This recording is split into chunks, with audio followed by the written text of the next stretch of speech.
السلام علیکم ورحمۃ اللہ وبرکاتہ۔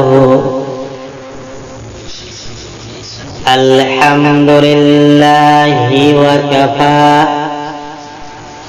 والصلاة والسلام علی عبادہ الذین اصطفی۔ اما بعد فاعوذ باللہ من الشیطان الرجیم۔ بسم اللہ الرحمن الرحیم۔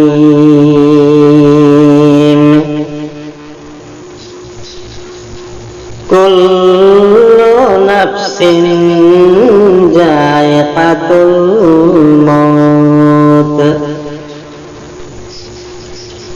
میری محترم بزرگوں، دوستوں اور ماں اور بہنوں، آج میں آپ حضرات کے سامنے موت کے وقت اور موت کے بعد مومن کی حالت کے بارے میں قرآن اور حدیث کی روشنی میں کچھ باتیں لے کر کے آیا ہوں۔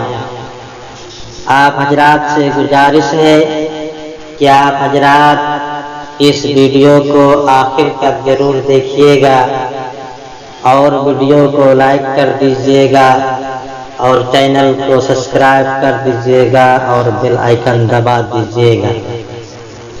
اللہ تبارک و تعالی نے قرآن مجید میں ارشاد فرمایا ہے، کل نفس ذائقۃ الموت، ہر نفس کو موت کا مزہ چکھنا ہے۔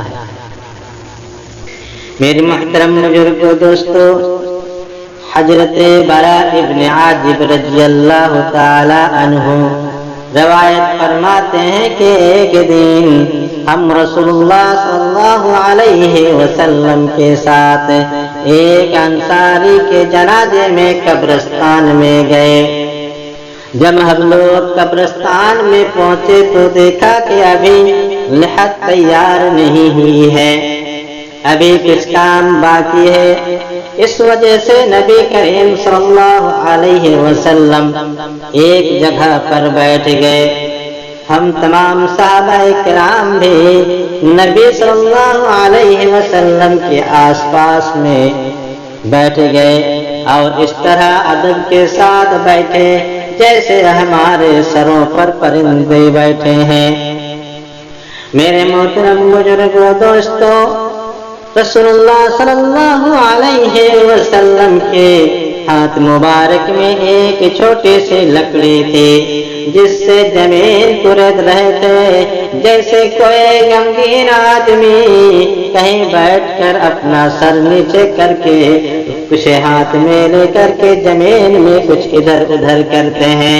اسی طرح ہمارے نبی صلی اللہ علیہ وسلم بھی اپنا سر نیچے کر کے زمین میں چھوٹی سی لکڑی لے کر مٹی کے ساتھ ادھر ادھر کر رہے تھے۔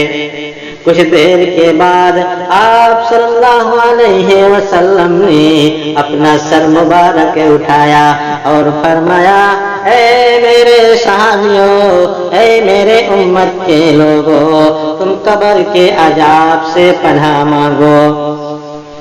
پھر آپ صلی اللہ علیہ وسلم نے فرمایا، اے میرے امت کے لوگوں، اے میرے صحابیوں، تم قبر کے عذاب سے پناہ مانگو۔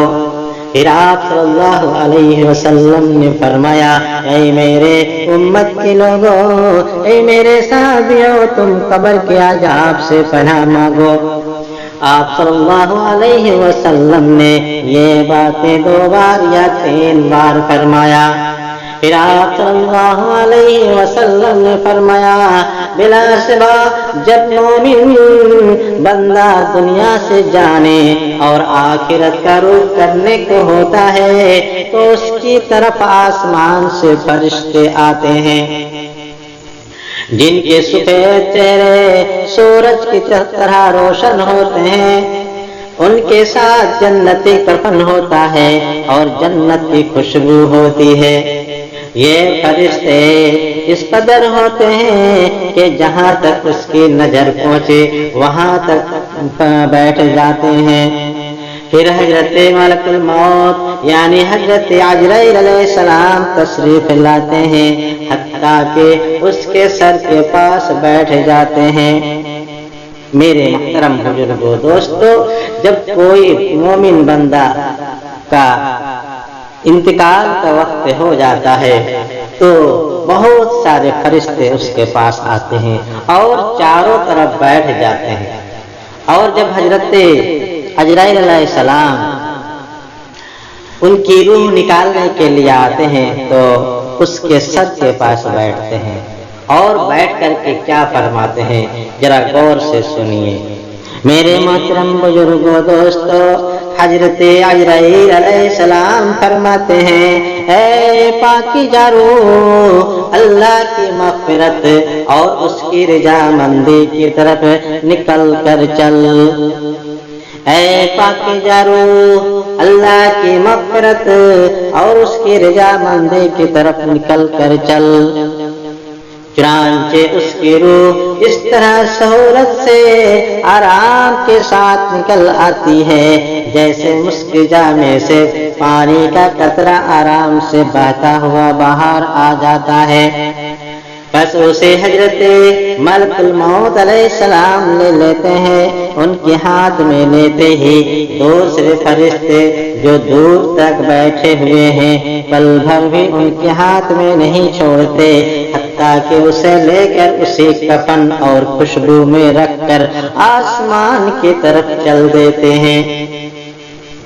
اس خوشبو کے بارے میں اللہ کے نبی صلی اللہ علیہ وسلم نے ارشاد فرمایا ہے کہ زمین میں جتنی بھی عمدہ سے عمدہ خوشبو اور مسکیں پائی جاتی ہے، ان تمام خوشبو اور مسکوں سے کئی گنا زیادہ وہ خوشبو ہوتی ہے جو فرشتہ لوگ نیک لوگوں کے لیے جنت سے لے کر کے آتے ہیں۔ میرے محترم بزرگوں دوستو، پھر آپ صلی اللہ علیہ وسلم نے فرمایا کہ اس کی روح کو لے کر فرشتے آسمان کی طرف چڑھنے لگتے ہیں، اور فرشتوں کی جس جماعت پر بھی ان کا گزر ہوتا ہے وہ کہتے ہیں یہ کون پاکیزہ روح ہے۔ وہ اس کا اچھے سے اچھا نام لے کر کے جواب دیتے ہیں کہ فلاں آدمی کا بیٹا فلاں آدمی کی روح ہے۔ اسی طرح پہلے آسمان تک پہنچ جاتے ہیں اور آسمان کا دروازہ کھلواتے ہیں، چنانچہ پہلے آسمان کا دروازہ کھول دیا جاتا ہے اور وہ اس کو لے کر کے اوپر چلے جاتے ہیں، ایک آسمان سے دوسرا آسمان تک اور دوسرے آسمان سے تیسرا آسمان تک اور تیسرے آسمان سے چوتھا آسمان تک اور چوتھا آسمان سے پانچواں آسمان تک اور پانچواں آسمان سے چھٹا آسمان تک اور چھٹا آسمان سے ساتواں آسمان تک پہنچ جاتے ہیں۔ ہر آسمان کے فرشتے اور مقربین دوسرے آسمان تک اس کو احترام اور ادب اور عزت کے ساتھ چھوڑ کر آتے ہیں۔ جب ساتویں آسمان تک پہنچ جاتے ہیں تو اللہ تبارک و تعالی فرماتے ہیں کہ یہ میرا نیک بندہ ہے۔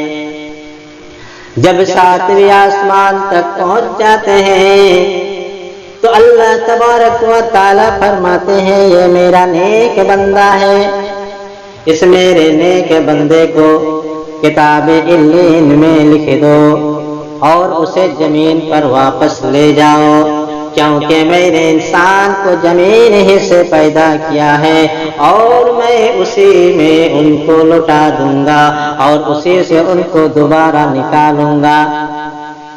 میرے محترم بزرگوں دوستو، تو اس کی روح اس کے جسم میں واپس کر دی جاتی ہے۔